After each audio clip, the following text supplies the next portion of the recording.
podcast that you're listening to is being presented to you with the cooperation of the SJ Network. If you're a person who needs a publicist and you want to appear on podcasts, contact Stephen Joyner at s-j-network.com. Let's get on with the show. Welcome to another episode of the Sherpa Screening Room. Today, we'll be listening to the Sherpa's interview with director Christy Crandall. You're not starting off the show with a bad joke? I was going to tell a joke about pizza, but I decided it was too cheesy. Attention, rebels of the Sherpalution. Today's podcast is brought to you by Audible. We would like to give you a free audiobook download and 30-day free trial simply by heading to www.audibletrial.com/Sherpa. There are over 180,000 titles of audiobooks and podcasts, including this one, to choose from for your iPhone, Android, Kindle, or MP3 player. And now, the one and only Mr. Bruce will lead you into the Sherpa Chalet. As a reminder, you can only bring one mountain lion at a time on the elevator. Coming to you from Sherpa Chalet in beautiful downtown Mount Podcastia, it's time for entertainment interviews in the Sherpa Screening Room. Grab an aisle seat and a bucket of popcorn, but don't crunch too loud or you'll miss the show. Now, here's your host, Jim, the podcast Sherpa.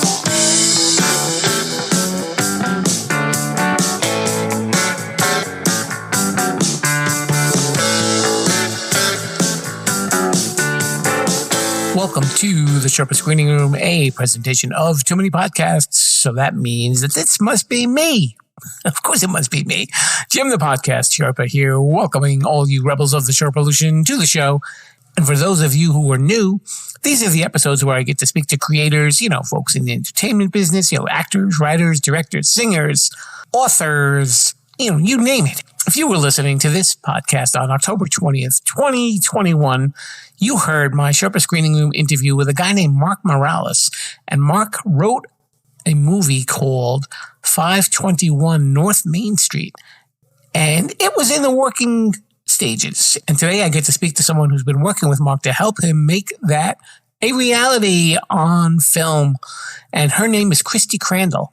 I really like talking to Christy. She was super down to earth and really nice, a real giving spirit. And I think you'll hear that in the interview. Christy was a 20-year military veteran who actually rose to the rank of major.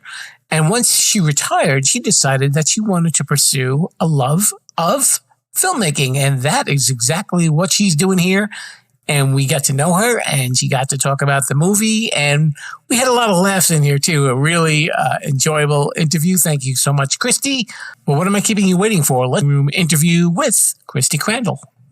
Hello there, Rebels. We are here in the Sherpa Screening Room, and I am here with a new director and an actress who had spent 20 years in the military before embarking on this career in Hollywood, as we call it. And she's here today, and she's working on a new movie called 521 North Main Street. And her name is Christy Crandall, and coming to us from lovely California. Christy, welcome to the show. Thank you. Thank you. Actually in San Antonio, Texas, however. Oh, you're in Texas. Okay. Yeah. They moved the location on me. That's what happened. It's okay. Did you grow up in Texas or did you grow up in California? No, I grew up in California. I was raised in Santa Rosa, born in Sacramento. So I'm a California native. Okay. So are you in Texas for the movie or just for dwelling? Dwelling right now. I'm actually moving to Austin. I moved here post-divorce because I was stationed here in 1994 and I loved it. Mm-hmm. So I brought my kids here. And I'm going to Austin to work on a new job and with High Five and Ants Productions. And I'm really excited about that. So I'll be moving in about a month. Fantastic. Now, what inspired you to join the Army? Yeah, my father, believe it or not, he was in the military as well. He was an MP. He was stationed at Fort Riley, Kansas.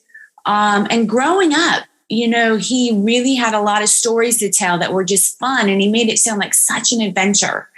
And so I wanted to do the same thing. So you got into it. And you were in there for 20 years. And how high did you rise up in the ranks, if you don't mind me asking? I was a major when I retired. Okay. Yeah. And you were in charge of like human resources? Is that the field that you were in the Army? Right. So I first joined and I was enlisted, and I was a helicopter mechanic at 68 November, and was kind of afraid of heights. So it didn't really match up well. So I decided to become an X-ray tech, and I re-enlisted to be an X-ray tech, a 91 Papa. Well, then I decided I didn't like blood, so that didn't work. So I applied for a hip pocket scholarship program with Lieutenant General Riley, and he picked me to go to school. And I got a green and gold scholarship. And then the Army saw fit to make me an AG officer, which is human resources, for the last 12 years. Wow. That's incredible. And thank you for your service. Thank you. Well, you were in the military. I mean, what turned your interests to movies and filmmaking? Oh, it was actually before that. My father and my stepmother were photographers. They're in the art world. They're phenomenal photographers. And so I grew up around it. I grew up around going to different vineyards, taking photos, going on hikes, different things around California, looking at Ansel Adams photos, just great stuff. And they really inspired me to love the art industry. So when I was in the military, I kept trying to go PAO, which is public affairs officer, just so I can kind of get into the little, public affairs side of things. Mm-hmm. They didn't want that. So, so when I retired, I decided I was just going to do that leap of faith and jump off a cliff and do it. And I started out as a background actress in Savannah, Georgia when I retired. Did you have a certain genre of movies that you liked when you were growing up? I loved, more TV shows. There was one movie that we've seen. It's very old, but we've seen it a million times. It was called Paint Your Wagon. But growing up, I really loved The Love Boat.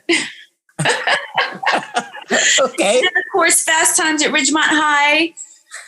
I love that movie. And then what inspired me to become an actress was Julia Roberts. I saw her in Pretty Woman. And I was on my first break from AIT, and I got a chance to go to the movie theater because you're kind of on lockdown. So I went out to see that movie. I got real excited. So I was like, I want to be just like her. And what was the movie that you were an extra in? That was your first movie? Oh, my goodness. My very first one was Siren. It was a kind of like a horror cult movie. I've done The Do-Over with Adam Sandler. I've done Live by Night with Ben Affleck. I've done The Detour, Samantha Bee's film. There's like 30 of them. I can go on and on. I lived in Savannah for quite a while, though, so that gave me a lot of opportunity to be background. And so I did. And then ultimately, did you ever have some speaking parts, or you just kind of stayed in the background and then you kind of jumped into filmmaking? I was the girl in the corner eating a sandwich. Read the credits. There I am. Yay! So no, what got me excited was actually an individual. Her name is Simone Norsworthy, and she's a fantastic producer director. And she drew me in, brought me in on a film that she was doing, a short film called My Brother's Keeper in 2016. Yeah. So I joined that, became the executive producer, and she taught me everything I need to know about producing, directing. I just watched her. And from there on out, I started doing my own shorts. I started doing post-production work as a post-production supervisor on feature films, like The Divorce Party. I went to theaters, and just being as involved as possible. What do you think is probably the most valuable thing that you've learned in the time that you've been working on making movies? Patience. Oh, yeah. High speed. It's high speed. There's so much going on and so many moving parts at any given time. You have to have patience. You have to be calm. And, it's just a quality that's important to have to keep everything flowing. That's a very recurring word whenever I interview either directors or actors or writers, especially with the actors. They say, things that look like they were filmed in 10 minutes may have taken weeks And, you got to get up early in the morning. It may be cold. And sometimes you're sitting around the whole day because they have to adjust the lights or fix the sound. They said, if you don't have that sort of patience, you're not going to make it. Exactly. Yep. So tell me a little bit about 521 North Main Street. 521 North Main Street is going to be a phenomenal horror film. It's about the Clown Motel out in Nevada. Right now it's in editing, so we haven't released it yet, but we're hoping to have our trailer done in time for the Southeast Haunted Hollow convention that we're involved with this July. So we're hoping for the trailer then, just so we can showcase it. So, yeah. And as we were saying before we started recording, this is being written by Mark Morales, who was actually a previous guest on this show. Oh, nice. Yes. He's a phenomenal writer. He's really good. He's done a number of scripts that really need to see the screen. So I'm proud of him. When I spoke to him, he talked a lot about that he had to really kind of learn to have faith in the people that he worked with. And he said, and I got that pretty quick, which I felt very lucky about that. He said, I had a vision when I wrote it. And then he's like, there it was, when there were things that were created. And he said, okay, like people are understanding what I'm writing. So he said, I guess I'm heading in the right direction. Yes. It was really great working on set with him. Just because he can kind of communicate that his talent and it could come to fruition the way that he envisioned it. And that was really important. So he's a great guy to work with. So I'm really excited about this coming out and seeing the trailer and seeing the actual film. Tell the audience, I mean, is it going to be like hyper scary? Is this going to be, is it like a gore fest or you don't want to give too much away? I don't want to put too much pressure on you, Christy. No.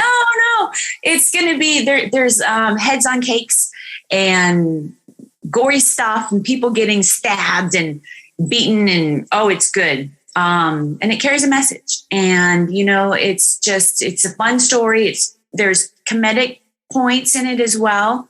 Mm-hmm. We got some great actors in there and, even Mark was acting in it. Did you know that? No, I did not. Yeah, he plays Albert. Okay.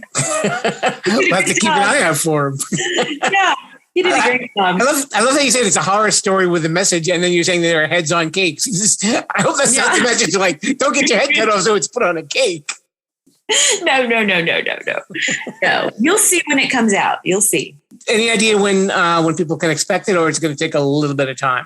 It's going to take a little time. We're getting together an editor right now, and that takes anywhere from, probably about a month to 2 months. And then we've got to get through all the other steps and marketing it and getting it out.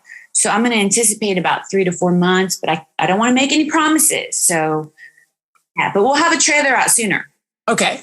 Well, that's okay because this won't be airing as we're recording it. So people will know a little bit later. So I'm giving you a little bit of leeway here, Christy. Okay. Are there any other projects that you're involved with currently? Currently, there's a script that Mark wrote that's I had to sign an NDA on that is really, really good. And I'm excited for that one to come out as well. I was able to talk to some people and, help pull it together a little bit. We've got some great ideas. The other thing I'm working on is the Southeast Haunted Hollow Convention. It's going to be in Savannah, Georgia. It's a horror con. And as of today, I'm proud to announce we have Lisa Wilcox, Susan Lanier coming to the convention. All right. And so for the horror fans out there, you basically announced the Coventry of screen queens. Yes. So it's going to be great. It's going to be a very affordable price. I think it's $25 to get in, and that's it. And then you can come in and you can meet people and you can see different vendors, just do different things around there, get pictures, everything. So it's going to be great. That sounds like a lot of fun. And there'll probably be heads on cakes there too, I imagine. I hope not. At least not. Who's got a real head? Maybe like something with chocolate and ice cream in it or something like that. Yeah. It's funny. Our special effects guy, his name is Sergio. He is really good. And he was able to do the cake with the head on it and had this hole and he put his head through and it was really, really great. And it looks so real and it's so scary. So Sergio, shout out to him. Good work on that. Good work on that. Yeah, and we'll just caution our listeners not to order that at Baskin-Robbins because then it gets really messy. Yeah. So in your time with the military, I mean, did any of those skills that you picked up carry over when you started making movies? Absolutely. The military is a very structured place. There's a lot of expectations. And I learned about like mentorship and helping others.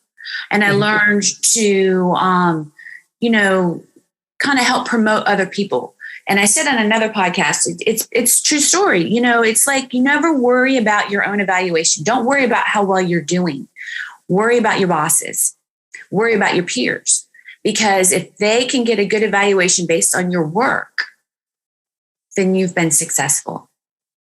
So it's about unity and it's about community and it's about esprit de corps. And I had a great time in the military. A couple, stumbling blocks, but I got through them. But I had some great mentors in the military and I couldn't have done it without them. And it's interesting that you say, like, when you first got started, someone showed you the ropes. Yes. And now you're willing to, like, pass that knowledge onto the people that you work with. Absolutely.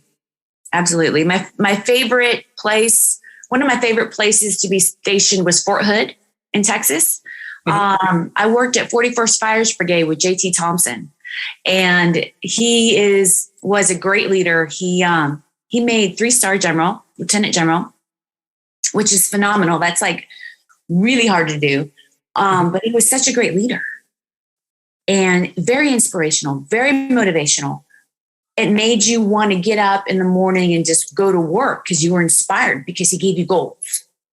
I loved that place. I had great friends there. That's what I missed most is the people, not necessarily the Army, but the people I served with.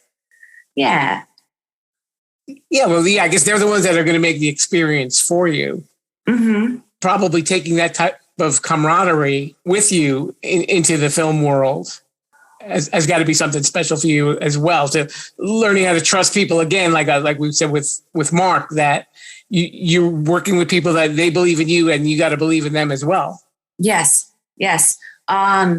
Typically on a film set, people come from all over. They don't know each other necessarily. So it's kind of like a learning process because they've got to get to know each other. They've got to figure out how to work with each other, how to understand each other, how to communicate effectively. And it can be a little tough sometimes because sometimes people don't see eye to eye. So then it's a matter of coming in and mitigating and saying, okay, we can make this work. And then it's fluid and it's perfect. Being that you also obtained like a high rank while you were there, and when you're put in charge of a film project, is it the same way? Are you using that same sort of leadership, or is it like, I guess you have to be a little bit adaptable? Yes and no. I'm used to being a leader. I'm used to kind of helping to coordinate and get people lined up to do what they're supposed to do. But at the same time, they're not soldiers. So right. You've got to treat them like people. And you can't just bark orders and say, do this and expect that they're going to execute, No, it's a matter of just coordinating with them and negotiating with them and communicating well. So you weren't making any actors clean any toilets or anything like that?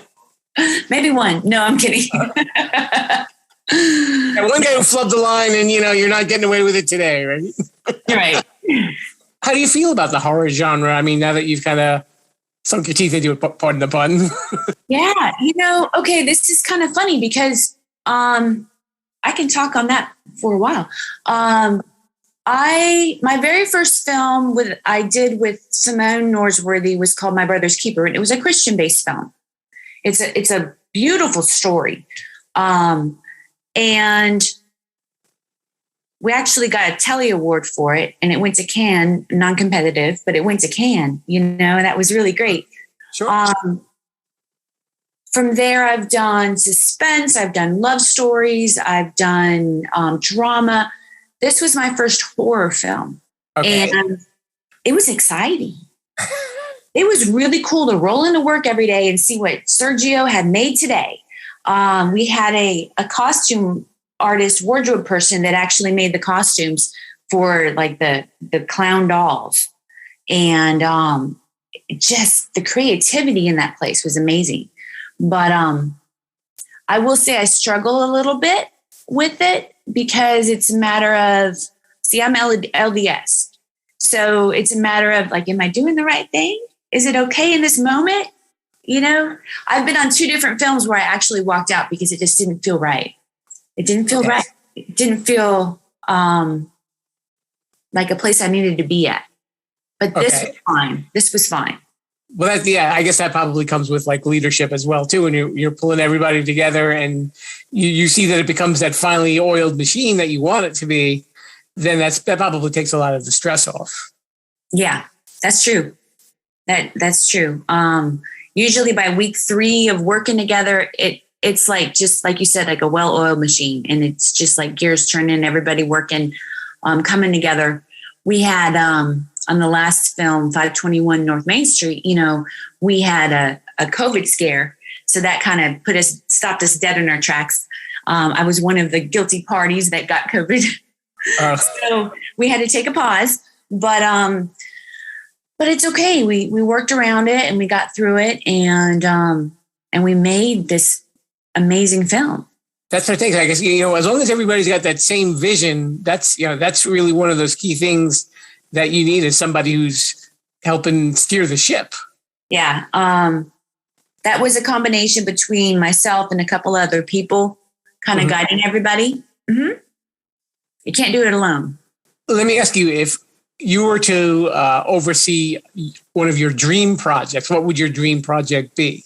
Oh, my goodness. Oh, okay. So I got to tell you.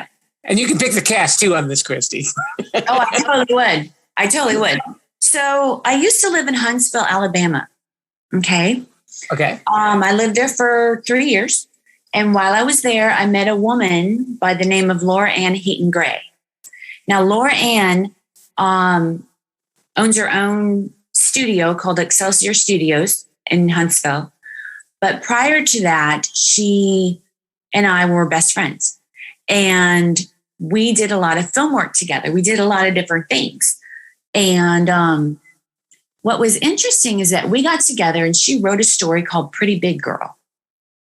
And it was a little bit of a story about herself, but really about how women across the nation suffer with self-esteem. Mm-hmm. And we did a trailer teaser for it. And I got to act a little bit in it, which was fun. But she was the main actress, and this girl is phenomenal. I mean, she can really, really act. And she pulled off a great job. She just did an amazing thing. If I could have my dream, it would be to take that trailer and make it into a full film for her as like a gift to say, here you go. Here's your artistic content in a full feature. I would love that. Wow. I would love that. I don't even have to be credited on it. I just want this girl to rise. I want her to succeed. And she's already very successful. She's a Christian motivational speaker. So she does a lot of different events. Right now she's down at Christian International Film Festival working at the event. So she's kind of busy, but she's amazing. Yeah, and you never know. You may even get that opportunity somewhere down the line. Yeah. I hope so. One day. That's such an interesting response. Usually with directors, they're like, oh, I want to work with this person. I want to work with that person. But you just, somebody that maybe not a lot of people might know of unless they're they're following like Christian motivational speakers, that this is the person that you want to work with. I think it's very selfless too, that, you just like, I don't want to take credit. I just want to do it. That shows a real love for movies and for people. Yeah, I adore this girl. She's just amazing. So yeah, she deserves it. I like that. So all right. So now that you're in Texas, I got this right now. Yeah. What do you love better about Texas than California? It's Texas. Come on. It's Texas. Oh my gosh. It's the weather. It's just the scenery, the things to do. And the cost of living. California is one of the pricey ones. Yes. My parents still live there. And, they're up in Santa Rosa where I was raised. And they're telling me some stories that are pretty sad about how people's living conditions are. People living in garages and paying an exorbitant amount of money just for that. It's just crazy. Yeah. So, well, it's good that, you're in a place where you're obviously comfortable and very happy. Very happy. Yes. Is there a way that people can reach out to you or see the work that you've done? Do you have an IMDb page or anything like that? Or I do have an IMDb page. I do. It's under Christy Crandall. Okay. I also I'm having my website built right now, so that'll be out shortly. I'm also on Facebook and Instagram. Facebook, Christy Crandall. Instagram, Christy Crandall 7. Yeah. And then we've got the Southeast Haunted Hollow Convention website and Facebook page as well, if anyone's interested in going and getting tickets, because guess what? We're going to have our trailer there for 521 North Main Street. It'll be the premiere of the trailer. Yeah. So you are going to be one busy lady these next couple of months. Oh, yes. Yes. Her name is Christy Crandall, and if you guys like horror, 521 North Main Street, that's the one you want to check out. And thanks so much for coming on the show. Sure, no problem. Thank you for having me. Be a rebel. Follow the show at Sherpalution on Twitter, Instagram, and Facebook. A very special thanks to Christy Crandall for coming to the Sherpa Screening Room. Be sure to check out 521 North Main Street when it hits theaters, whether big or small. And also very special thanks to you for tuning in. And we're here every Wednesday with new episodes, and you can hear all of our episodes on your favorite podcast app or on my website, Sherpalution.com. Speaking of Sherpalution, that's where you can find me on social media, Instagram, Facebook, or Twitter. And next week, we will be returning to Too Many Podcasts, and we will be speaking with a guy named Aaron Bossig. And Aaron hosts a podcast called The Hungry Trilobite. So if you're hungry and you want to find out what a trilobite is, then you better tune in for next week, because I'm not going to tell you otherwise. I'm keeping it a secret.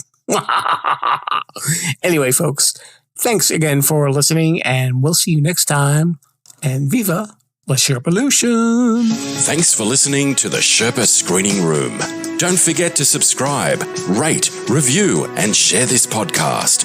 I'm Mr. Bruce, and this has been a Sherpalu Studios production. Viva la Sherpalution!